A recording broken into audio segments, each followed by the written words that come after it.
Hello and welcome back to Tommy's Top Picks Weekly Roundup Podcast, episode 103. I'm your host, Tommy, joined by John. How's it going? I'm Take laughing. two.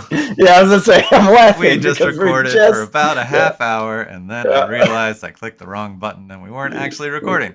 So here we are, take two, summary of where we're at. Heavy Let's hitters start with the is super changes for the exciting. year. It's Yeah. super exciting.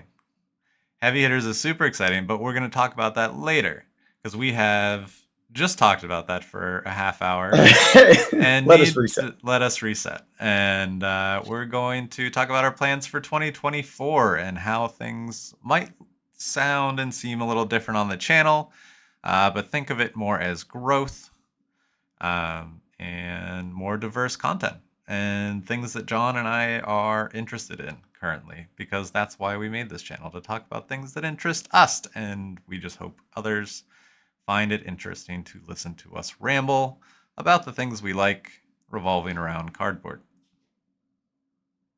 Yep. That sum it up, right? Sounds good. Cool. So what are your plans for 2024? What's changing? What's changing? I can tell you what's not changing. With heavy hitters coming up, I plan on playing a ton of Flesh and Blood. I'm really excited to do a bunch of limited. I will force Warrior, but now, after looking at Olympia, it may not be that I force Kasai in these drafts, which is what I was expecting to do. But they both seem interesting. I may still force Kasai anyways, because Kasai. But how often do you get a chance to draft your favorite hero again? Or for the first time? I've never been able to draft Kasai. She's never been available in a draft set.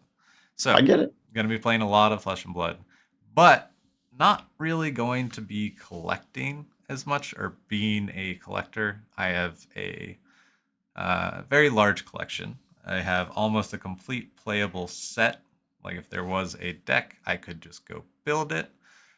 Sub like Arknight Shard and some of the newer cards. But everything up until, I want to say Dynasty, I have full play sets of. So nothing really major that I would need to go and build a deck, but I'm planning on sticking with Warrior, so anything Warrior that comes out, I will pick up. I will have a play set of all of it. But besides that, I'm going to be taking more of a player role and less of a collector role when it comes to the game, because that is where I'm finding enjoyment. Gotcha. What else is new in 2024 for you? So that doesn't mean I stop collecting. The collecting moves towards Pokemon. And what are you going to do there? Boring. It's really boring. It's really boring. You're selling it, Tommy. You're selling it. Yeah, definitely. I don't know. It's just easy and simple and something that I don't have to think that much about or stress about or concern about. Gotcha. Do you find yourself stressed over Flesh and Blood? A little bit. Like I'm very happy. Like I have that collection that I was talking about of singles. I have way too much bulk. It's also to cut down on space of bulk, because I have, I think, 6 5-row BCW cardboard boxes of bulk. Yeah, it's insane. The bulk in the game is one of my major turnoffs these days, unfortunately. Yes. Yeah. And which is why I probably won't even be opening a heavy hitters case. That's kind of surprising. I actually did not expect that. Yeah, I don't think I'm going to. Yeah. Get a box and then get singles. Yeah. Because I do really want the fancy singles. Like I'm gonna get it's more so I'm gonna put the money instead of buying the case, getting the exact cards that I want. Yeah, it makes sense. It's the smarter move. We always say it, and the bulk is definitely a thing in this game. I've mentioned it in a few of my videos recently, where I'm like, yeah, you can't really move a lot of Flesh and Blood because there's a million yellows that literally no one will ever play. Except Kasai. Kasai will. Kasai will, and Prism will, and maybe Bolton sometimes, but like the rest of the classes cards that are yellow, they're all basically useless, with very few exceptions, and it's unfortunate. Yeah, so I also have a case of each set up until Dynasty. Or no, Dusk Till Dawn? Dust Till Dawn. I was going to say, I think you got Dusk Till Dawn, yeah. I did. So Bright Lights is the only one I don't have a case of. I probably will get a case to throw on the shelf, probably just not right away. I don't feel I can wait till it drops to its record low. Yeah, exactly. Because I don't know, that's the trend that 2.0 products are showing. So yeah, it is. It is. It's legit and understandable. Like, I mean, we have a video that goes out every week that follows these numbers, and we now have the numbers showing that's the play. 5 2.0 sets, and they all seem overprinted for the price target. If I assume map is the price target, right? And then the other aspect of trying to decrease bulk is I'm going to be drafting this set a lot. I'll get the bulk. That's fair. So you'll have plenty of bulk. I'll get the bulk. You will get it one way or the other. You cannot deny the bulk. I opened a single box of Bright Lights. I have a ton of Bright Lights bulk because I've drafted it a bunch.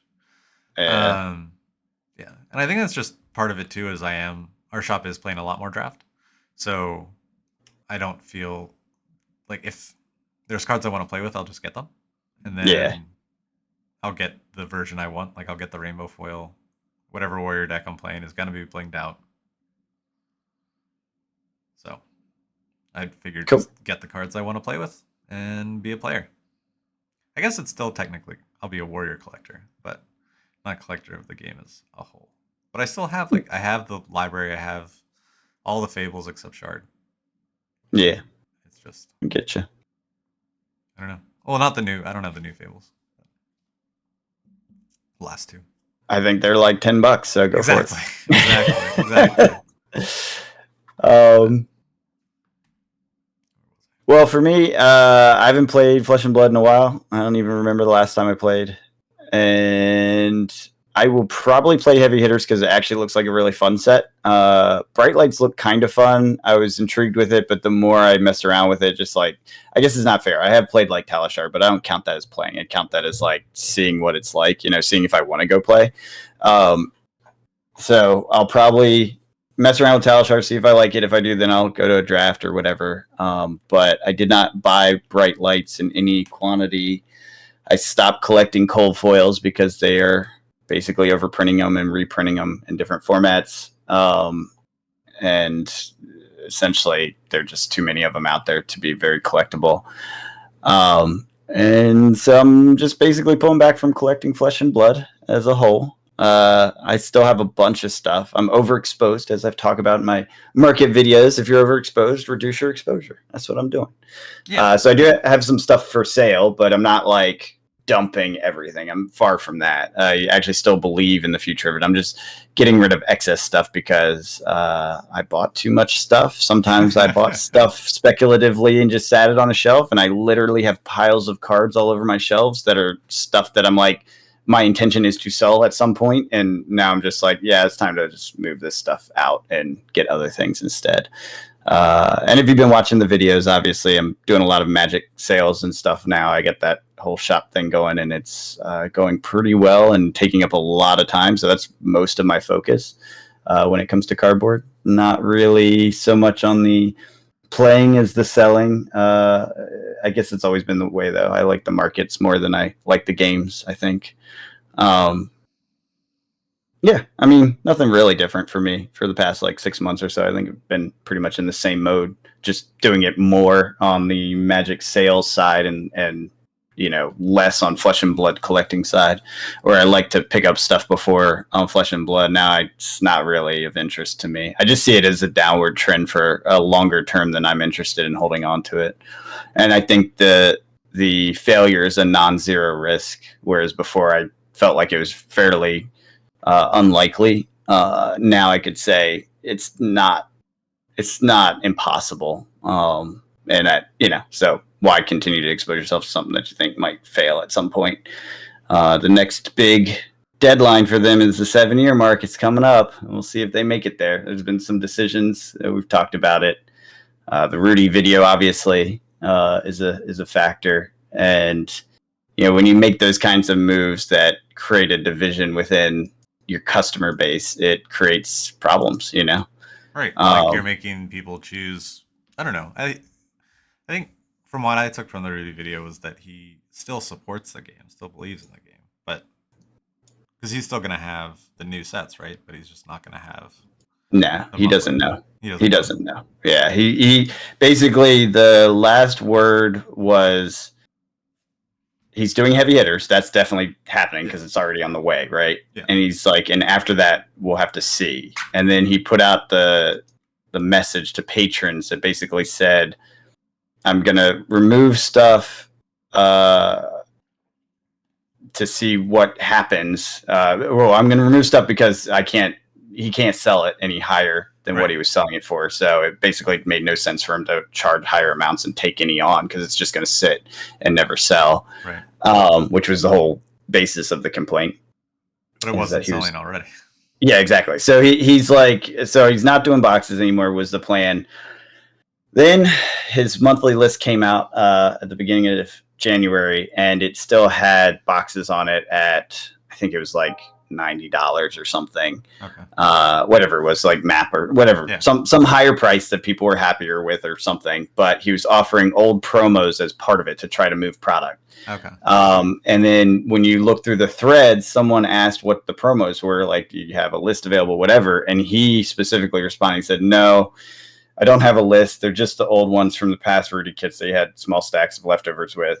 He's basically saying none of it's worth a ton of money, and it's a test to see if this works. But so far, no one's buying any, so it doesn't matter. Yeah. So basically, Flesh and Blood boxes through Rudy is pretty much dead because they're forcing him to raise prices. And again, well, we didn't talk about this. This is something I wanted to bring up here. It's the cause and effect situation, right? The cause of this whole drama is, we'll start with the immediate cause. Rudy was lowering prices, and shops complained about it, right? That's what's made this whole thing happen. Sure. The cause of that was that he needs to sell the product, so he's reducing the prices, and it's a private thing, so theoretically it should be allowed. And the cause of the complaint is that basically other shops are not allowed to sell below map because they'll get yelled at or kicked off the program. All right.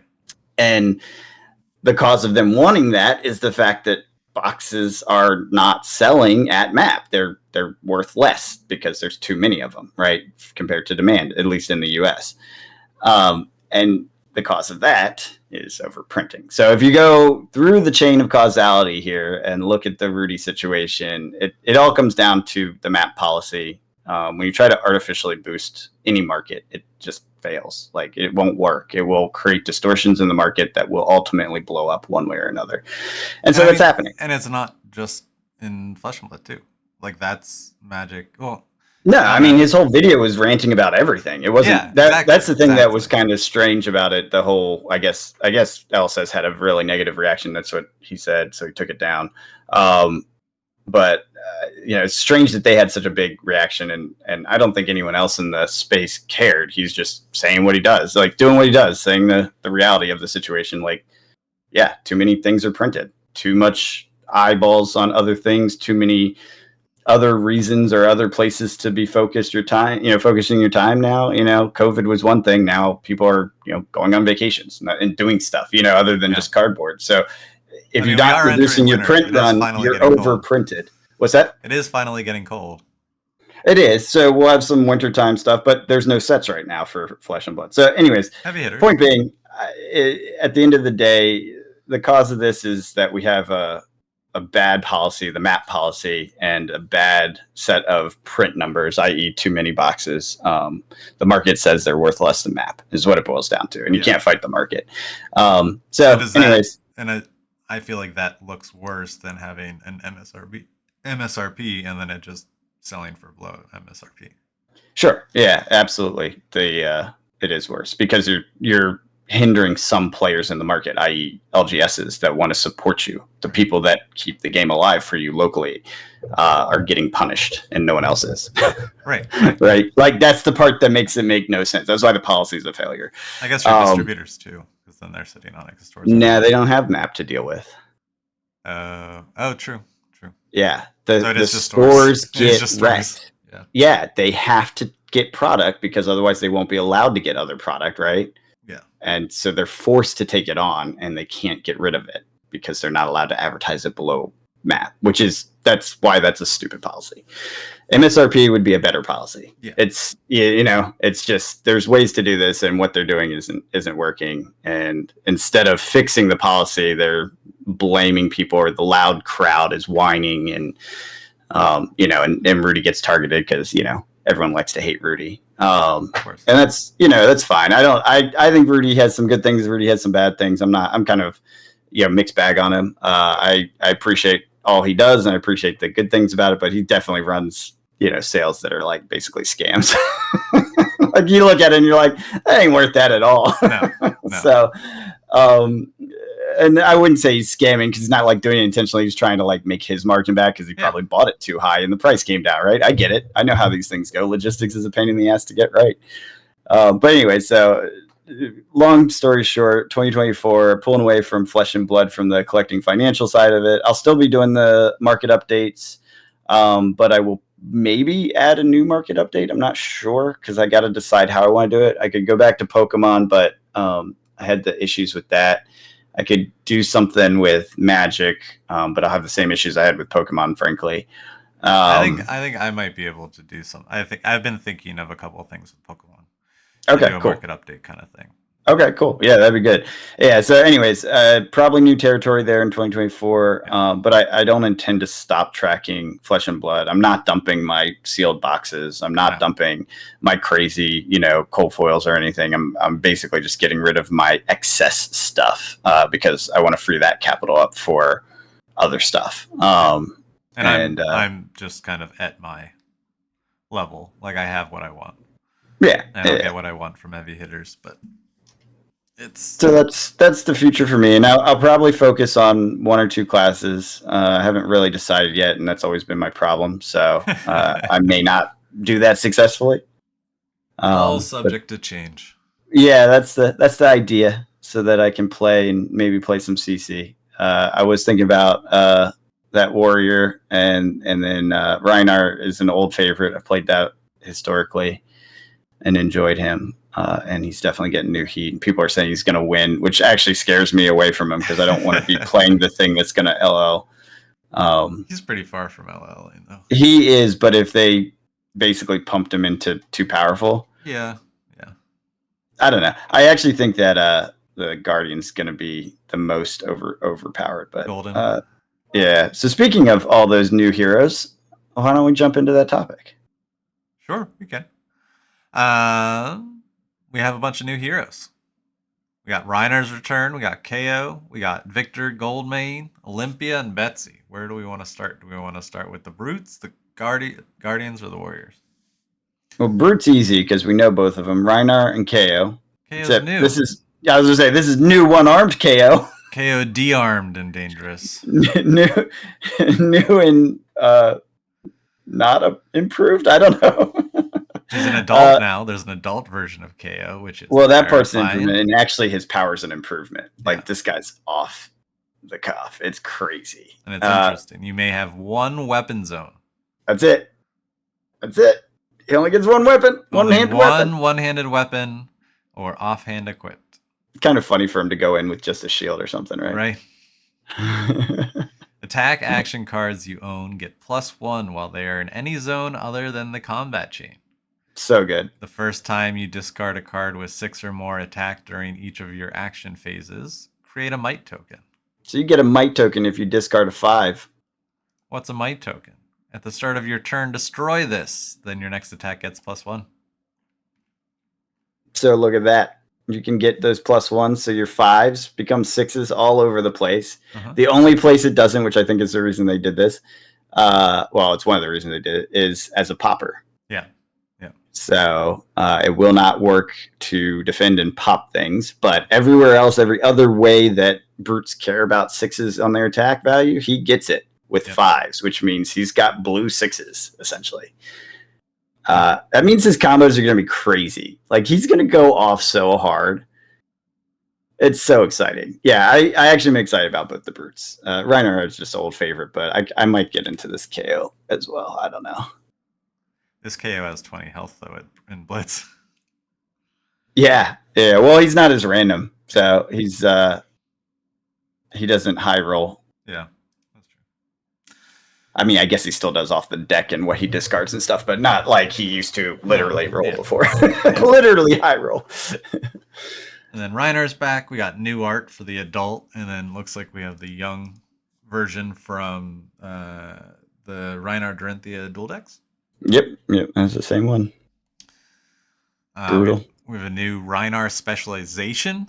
Red Show No Mercy. Costs 3, swings for 6, of course. Blocks 3. Whoa! Brute blocking 3. Brute blocking 3. When this attacks a hero, intimidate them. If the defending hero has no cards in hand, this gets +3. So if you intimidated a whole bunch, and then you just swing in for 9 and they can't block. Yeah, that's the Reinar thing. Sure does seem like it. I have no idea if that's viable to go off or not. I don't think it is.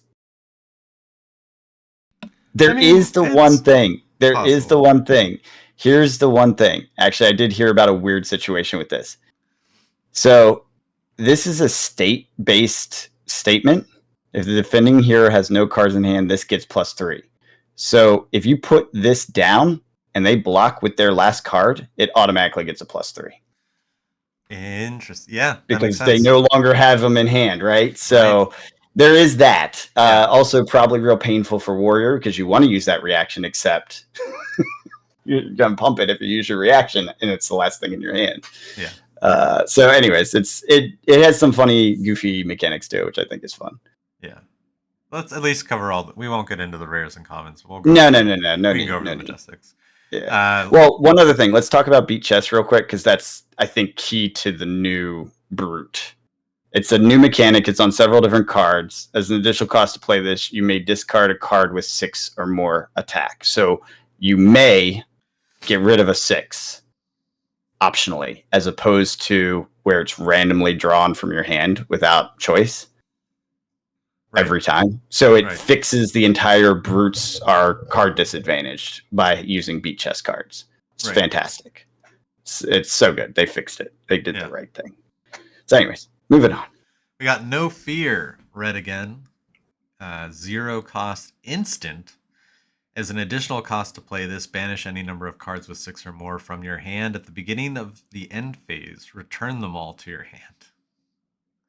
The next time you would be dealt damage this turn, prevent X of that damage, where X is 2 plus the number of cards banished to play this. That's pretty good. Seems good. Set able to block and take a little bit of damage probably, but then still have your cards back. Yeah. Yeah. Obviously you're using 1 card, but if you arsenal this, do all 4 and then bring it back. It'd be a good arsenal card.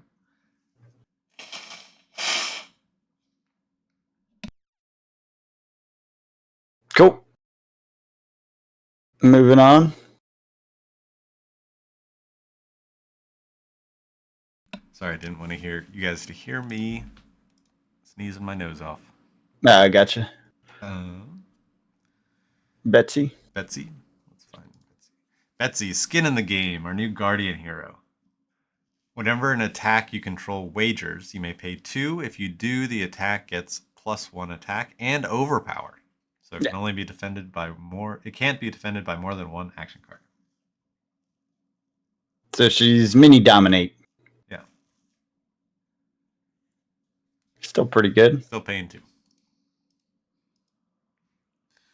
And of course, 20. Well, I guess Guardian sometimes has more, but 20 health in Blitz and 40 health in CC. Then our other Guardian, Victor Goldmane, High and Mighty. The first time each turn you create a gold token from an effect you control, draw a card. The first time each turn you would fail to win a clash. Instead, you may destroy a gold you control. If you do, put 1 of the revealed cards on the bottom of its owner's deck and then clash again. Basically, this guy bribes the judge. Yeah. And says, let's do over. Yep. Free do over. That didn't count.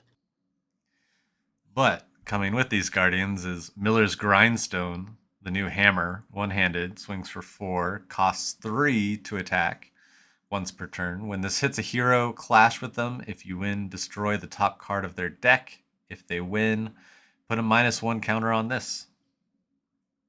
It's a risky play, I would say. So clashing heroes reveal the top cards of their deck. The hero that reveals the card with the greatest attack wins. Oh, that's wild. Yep. That is wild because they're going to win just by default of Guardian attacks being strong all the time. Yep. That's wild. Imagine going up against like a Rune Blade that has all the forget attacks. the ninja. Yeah, forget the ninja. Forget the Rune Blades. Forget anything that doesn't roll 7s in their deck, which is a lot of stuff. Yeah. Oh my god. Yeah, Wizards insta death. Yep. Oh my god. Wow. I didn't even think about that. Yeah. R.I.P. Kano, the classic story. Yeah. Wow. So not only are you losing cards, but that's really messing up your pitch deck and putting cards on top of your deck. Oh yeah. Yeah, if you're playing to pitch stack, you're screwed with this guy. Yeah. I have to say, he's a snot-nosed rich brat. Like, they clearly are painting him that way. Like, if you look at his face, he looks like a complete punchable dude. He's got a very punchable face, that is. It is... I like it. I kind of want to play it. It seems fun and annoying. I just don't want to be hated. Maybe overpowered, and then I'm in trouble because it becomes a targeted deck. You know what I mean? Yeah. I mean, yes. Were you running extra attacks in your sideboard for Victor? I don't know. So the thing is, like, once you get it down to 3, it's because it's only when this hits a hero. And you're at the awkward 4, right? Yep. So you lose 1 attack. You put 1 -1 attack counter on it. It's at 3. That's 1 card block. Yeah. So pulverizes. I mean, not pulverize. Oh my god, I'm blanking on the card. What's the attack reaction everyone uses? Defense reaction? Attack reaction. Pummel? Pummel. That's it. Not pulverize. Pummel. When Pummel's definitely in this deck. Yeah. Right? Yeah. Yeah. But when you use it on a weapon, it doesn't discard cards. Doesn't matter. It's just to get over the top. Attack reaction. Yeah, it's just to win the clash situation, to force the mill. Yeah. Interesting. Fun. I don't know. I like it. I like the mechanic. It seems weird and amusing. Yeah. Plus the Guardian that's like actually swinging and just swinging, I think. Yeah. I guess Oldhim swung a lot too. Yeah, he was more defensive. While we're talking about him still, we can stick with this specialization. The Golden Sun, which is a yellow, costs 4, swings for 7, blocks 3. As an additional cost to play this, you may destroy a gold you control. If you do, this gets +3 and overpower. So coming in for 10 and overpower. When you win a clash revealing this, create a gold token. And it's at 7. Of course it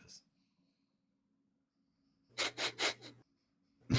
That's gross. Does cost 4. Does cost 4. Do you think this guy is going to be a yellow Guardian? Because his color theme is definitely yellow.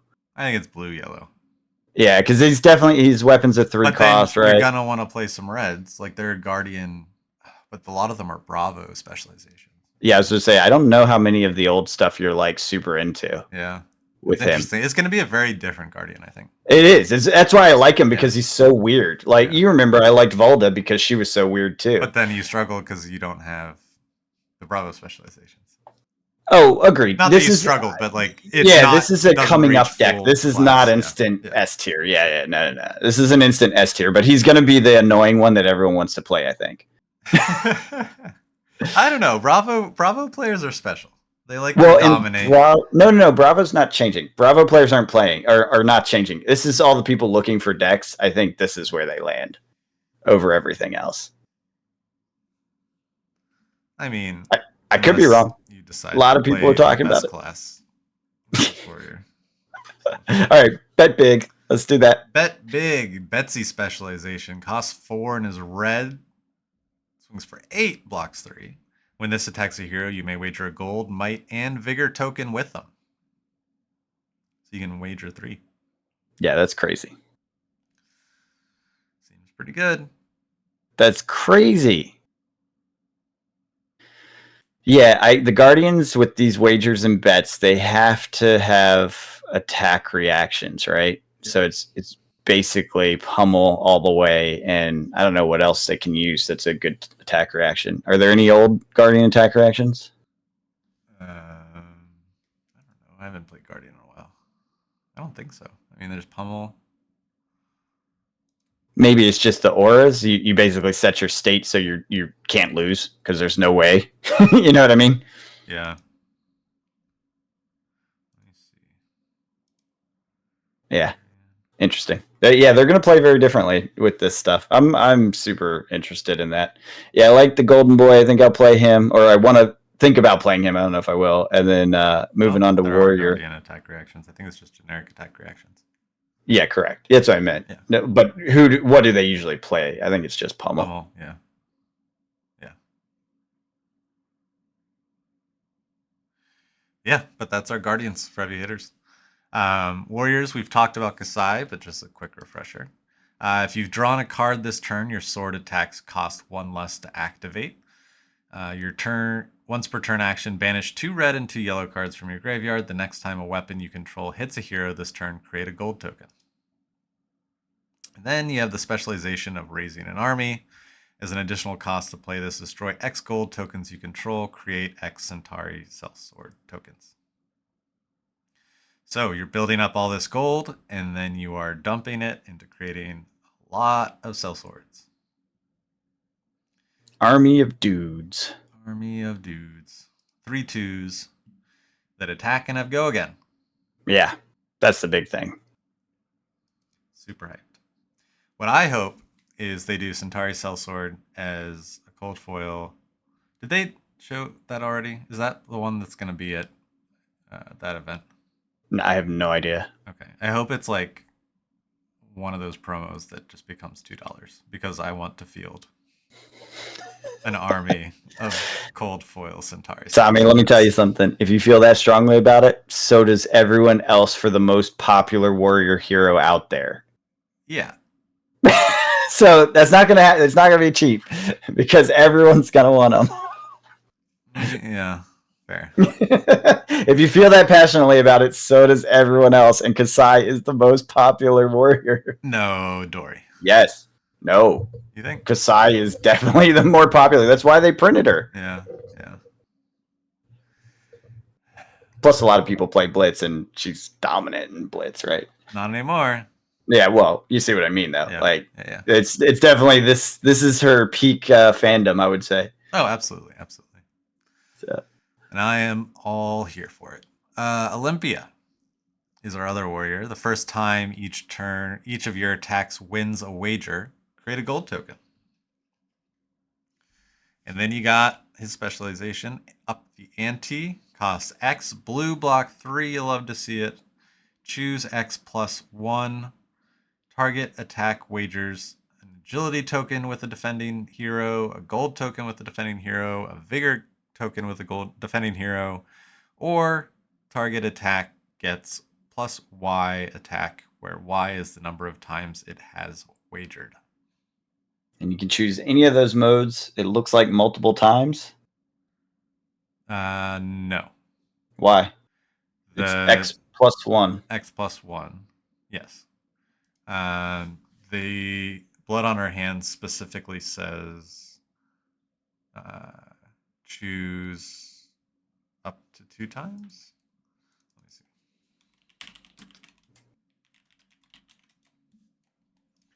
Okay, so you can only choose each mode twice.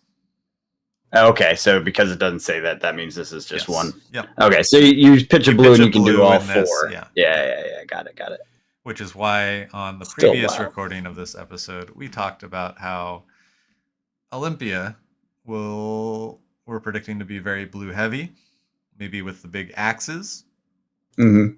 So you're swinging your axe, you're up in the ante, coming in for plus 4 on the axe. Getting gold. I don't know. Seems good. Getting gold, drawing cards, having one left over, right? Like, that's how that will work. Yeah, that's going to be wild. Yeah. And then we have a bunch of Majestics from the expansion slot, which I think is a great addition to the game. Yeah. It's a good way of managing CC and making sure characters can get a card to bring them back to relevancy, because some of them are just a card away. Assassin gets 2, I guess, because they needed a little more help. Is this Craven or Graven? Graven call? Graven. Graven call. Assassin, weapon, dagger. Once per turn action. Cost 2. Attack. Go again. Piercing 1. Just like all the daggers. Instant. Destroy 2 silver. You control. Equip this with a +1 counter.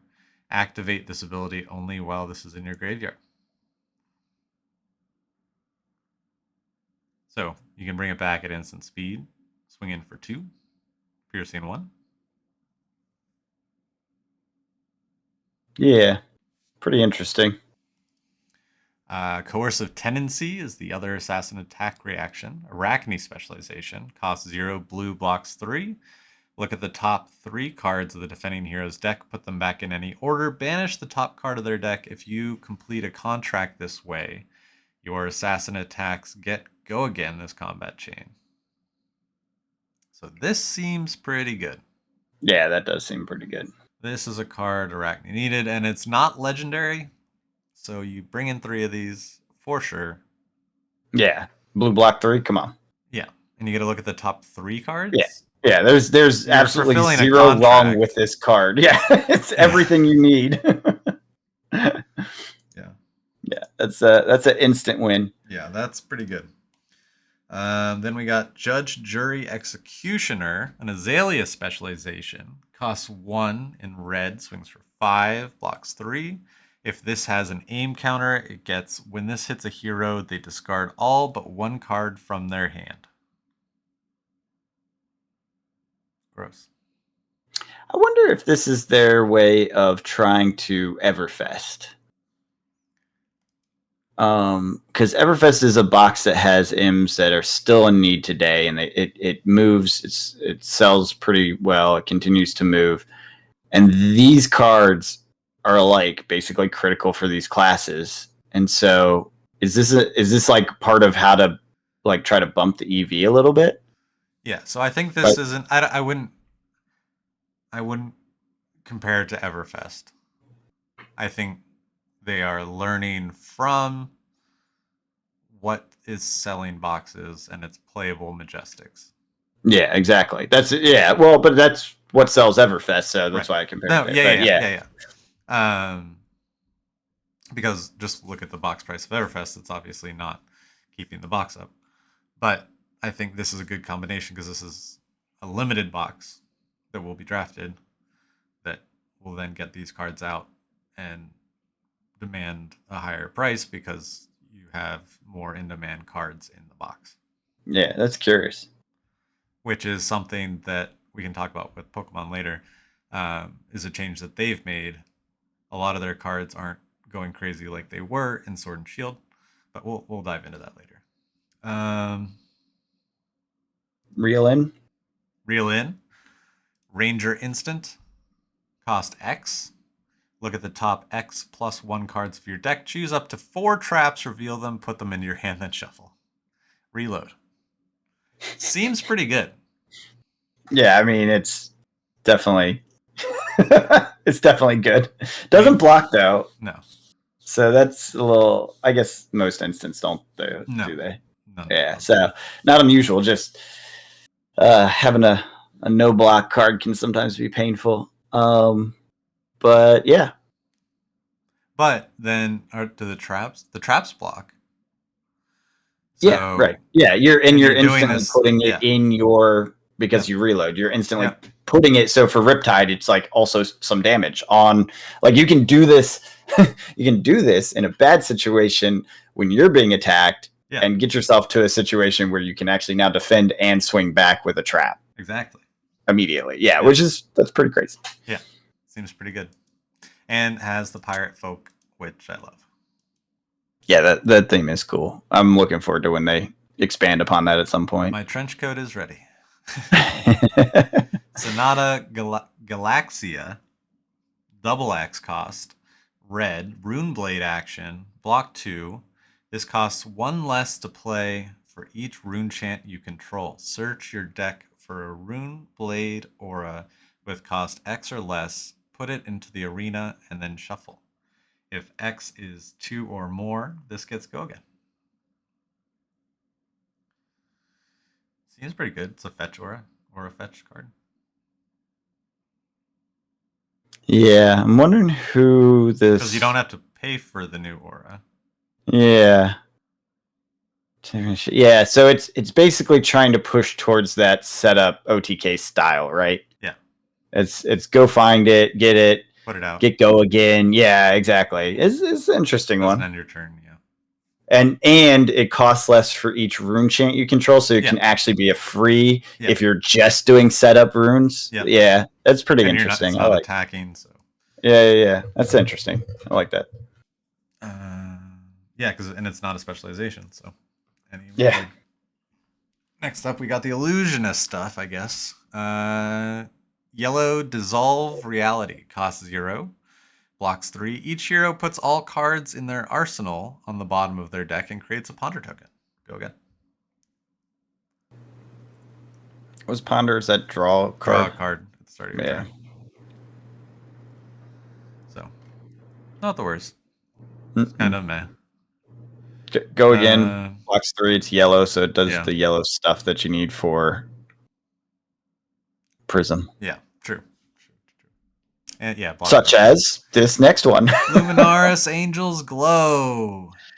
If there's a yellow card in your pitch zone, the first attack action card with Herald in its name you play each turn, and your first angel attack each turn gets go again. Crazy. Silly. Makes her work. Yeah. Unfortunately. Cool. Yeah, I'm surprised you're not interested in playing the new Prism. Oh, I looked at someone that was messing around with it, and it's too big brain for me, man. I know my limits. I have no delusions about my capability. That's why I was looking at Olympia, because he seems like a go burr. Yeah. I was like, he seems easy enough to play. Yeah. You just keep swinging, and you build this like momentum from all the tokens you're going with. And you just described Old Kasai. What's that? You just described Old Kasai. I know. I always told you Old Kasai was, not red go burr, but basically go burr. It was a fire deck in the Magic sense. Sure.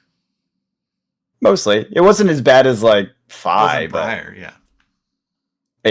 Briar. That's a better example, actually. Yeah. But yeah. Those are the new heroes and majestics from Heavy Hitters. I'm super excited. I can't wait to play. Yeah. We have at least. It looks good. One. I'll draft it. We'll see how it goes. I'll do the what's the opening day sealed pre-release sealed. End of the month. I know. It's coming up fast. Ours is. I put it in the calendar.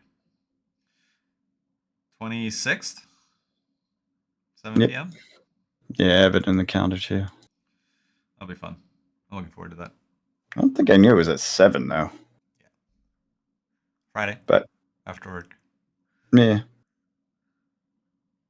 It'll be fun. And we should start seeing the rest of the cards start popping any day now. Any day. Is there a schedule? I don't see it, but that doesn't mean it doesn't exist. I'm not seeing it on February, but again, doesn't mean it doesn't exist somewhere. Oh wait, spoiler schedule. Yes, it's literally the next tab over. Looks like it starts on the 15th, 16th, 17th. Yeah. Okay. Dang, that's getting close. Someone was saying something. They're going to do something special at the Queens thing, Queensland big event. You know what I'm talking about? Yeah. Where they're gonna like crack boxes on camera, and that's how they're revealing most of the cards, or something. I don't. Yeah, I don't know what that means, but it sounded interesting. Cool. So yeah, we'll see how it goes. All right, speculation time. What do you think the Fable is? Ooh. Win the wager. What's that? What's win the wager? It's an instant and you win the wager. Yeah, right. When have they ever had a Fable that was super useful? Heart. Eye.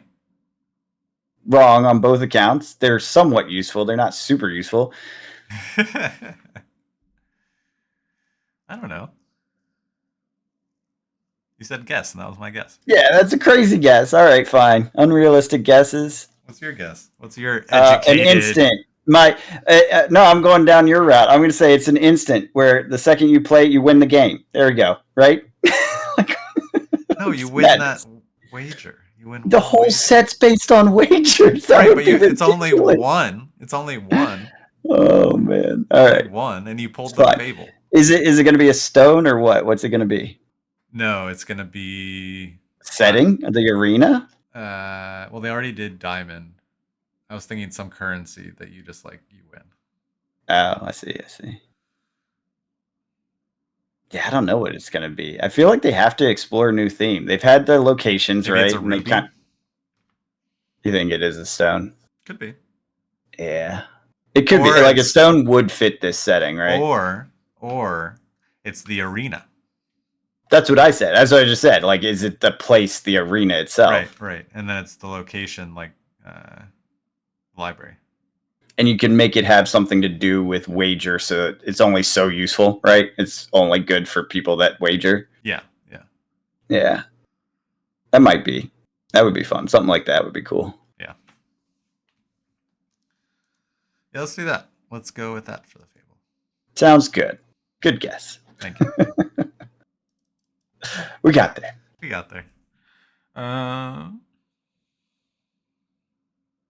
How far are we into this? Is this a good stopping point to switch to the next episode, or how are we doing this? Yeah, I'd say so. I think we can really go into more of our discussion on plans for 2024 when it comes to Magic and Pokemon next week. Yeah, because I don't want to just kind of rush through it, because it is going to be a change of focus. But we can briefly talk about it. Do it. Basically, when it comes to cardboard collecting, my focus is basically narrowing down to just Pokemon booster boxes in case 4. Easy to store, small space, and well, I mean, it's a case, so it's pretty big, but it's easy to store compared to all the other products in the game. There's one type of pack, so that's a plus, because it's not like, oh, is the collector pack going to go off? Is the set pack? Is the draft pack? Is the play pack? Is the jumpstart pack? Like, what is it? There's one pack, and then it's pretty simple, because so you have the one pack, so that minimizes if you got the right pack or not for the long term, and then it's fairly low risk. There isn't any out of print Pokemon set that is still going for its suggested retail price. Example, Fusion Strike. I look back at, because John and I have been doing this for a couple of years now, so this isn't just, oh, this is the way I feel. This is like what we've experienced in our time doing this. And one of the things that I keep going back to was a couple of years ago, I bought a case of Fusion Strike for $500. And because no one wanted it, it was boring, it was silly, there was too much of it. And now, what is it? 2 years later, it's $900 to $1,000, so it's almost doubled. Yeah.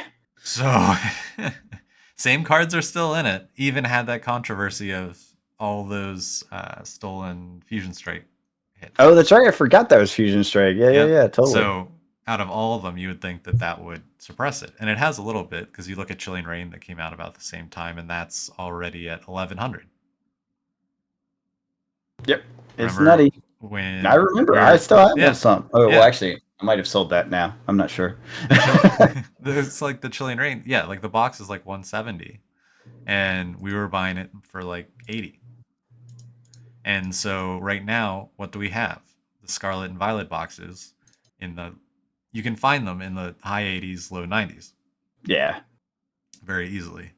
And that's with the price increase. So stores are paying more for these boxes, but the prices are going down.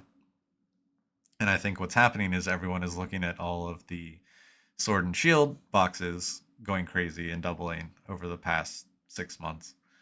And not Evolving Skies has been about at that 400, but you look at Fusion Strike, Silver Tempest, Lost Origin, like look at the end of Sword and Shield, they're all up. Oh, yeah. Even And they're going to keep going up. I mean, they'll yeah, have their ups and downs, but they're even going to Battle keep going. Styles. Remember when Battle Styles was like 70? Yeah. Yeah. Um, and they sell, like the boxes move on TCG Player and eBay. Um, and but I don't plan on opening a whole bunch. Like I do open some here and there, but I'm not opening booster boxes. I'll usually get like an ETB or something to open. And I do plan on opening some stuff on the channel soon. Not sure exactly what, but just to kind of have discussions of things that I'm finding and things that I'm thinking about and plans. Uh, right now, the goal is to have at least a case of each of the Scarlet and Violet sets because they are all like when Scarlet and Violet first came out. John and I each got a case of the base set for 600. We thought that was a deal. Now that you can find these cases for like $500. Yeah, it's crazy. Like I got a. It's cheaper than distro. It is, yeah. That's the thing is like, and that's what it was with the Fusion Strike one too. But if you just wait a couple years, it's not going to be that anymore. Yeah, agreed. Agreed. So it's just a lot more reliable. Like there's compared to um, other cases I have on my shelf that are literally the same price or less than what I paid for them 2 years ago. And they've just been sitting there doing nothing. But it's just predictable in the market. There's no G in any of this, no guarantees, but it's pretty predictable. It's just whatever's abundant and out right now gets suppressed down so hard because it needs to move, but no one's buying it. So it just gets cheaper and cheaper and cheaper. But then people start wanting that thing that no one wanted in 2 years. And then you have Yeah. And it's Pokemon. They are good at it's the number one IP fixing in the their world. issues. It's the largest IP. It's the largest IP in the world. Well, yeah, it's not going anywhere for sure. It's much safer, much more than low anything risk. else. Mm-hmm. And we haven't even had like a boom or anything, and it's still already doubled in like 2 years, which is crazy. Because then I have a bunch of Silver Tempest, the 25-year celebration ETBs. Those have doubled. Have they? I didn't realize that. Yeah. I still have a bunch of those. Yeah. Oh, it's crazy. It's just silly. But the thing is, like, what I've noticed is it doesn't matter what the price of the cards in the box are. Because, like, look at Darkness Ablaze. I think the most expensive card you can pull is like $40, but the box is like pushing 200. It's so funny. Yeah, and it does great things era. like it had the increase of MSRP, but it was just kind of rejected by the buyers, and now they're just trying to buy all the old things, which is crazy. Yeah, well, and I think there's that nostalgia of the old, and then you also have the new stuff is, not hitting the way it wants to, but as a result, I think less of it's selling, less of it's out there, and it's just going to be, we're going to have the swing come back around. It may take longer if there's too much supply, but Yeah. it always comes back. Yeah. I mean, And that's exactly the seeing it. situation we were in with Chilling Rain. Like it was nicknamed Chilling Pain because the pull rates were so bad. And no one wanted it. And so that's why it got super cheap. and now people want it for whatever reason. But then you have, what was it? I was going somewhere. I lost it. It's gone. It's gone. The other thing I really think is pretty cool about the game is you get to just play the game digitally, and they have a client that you can play online. And I've been playing a ton, and it's a ton of fun. And you don't have to pay any money, because if you open packs, which I open enough of the packs, that you get code cards, and then you can build decks. And then if you complete like 10 dailies in a month, that pays for the battle pass. And then so it's not only a good digital, it's not a great digital client, but it is a digital client that has a ladder, and is very cheap to play. And as long as you play it, I don't know, I've been playing like every other day or so. You'll be able to keep out the battle pass for free, and you just steamroll, and they give you a ton of packs to open. And I don't know, it's fun. It's a good way to play, because I don't foresee myself going to Pokemon events and playing. But right on my iPad, on the couch, absolutely. But yeah, the EV of boxes is changing a lot too. I was watching someone. I've been reacclimating myself with Pokemon YouTube, and watched this guy open a box as he was complaining that the boxes should be cheaper because there aren't any like giant hits in the boxes anymore. Mm-hmm. But what they've done is there are a bunch of 20, 30, $40 hits in these boxes.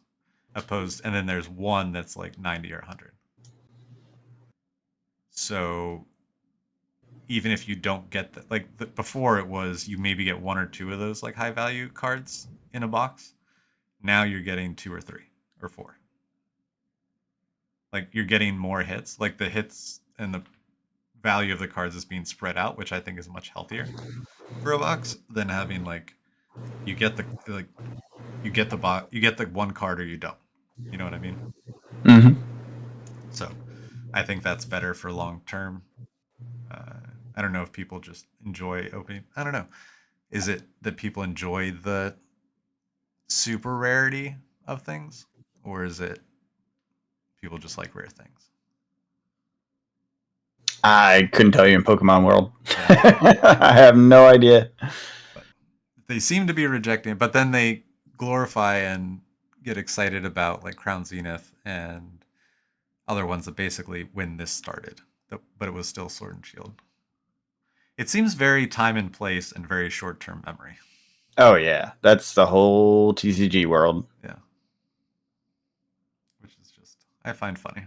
Small group of very loud people complain about just about anything they can, and then on to the next complaint, the next set, right. Whatever it is. Both it and both Pokemon and Magic share the ever evolving door. Oh yeah. People come back, and that people come back, and that people, but there's always new people coming in, whether they're people coming back or people new for the first time. Yeah, I still look at most roads as a road to playing Magic at some point in your life. You know, absolutely. Especially when it comes to TCGs, yeah. And especially as they cross IPs to draw in different types of crowds for that exact purpose. Yeah. I think you're just going to see that same thing continue on. Yeah. We'll see how this year goes. It may be a rough year for Magic. We'll see. I'm optimistic based on what I'm seeing from the shop, but you never know. They can screw something up and the whole thing turn on a dime. Yeah, we'll dive into it more next week when we go over our kind of diversification of what we talk about on the channel. Yeah. So until next week, we'll catch you guys later. Have a good one.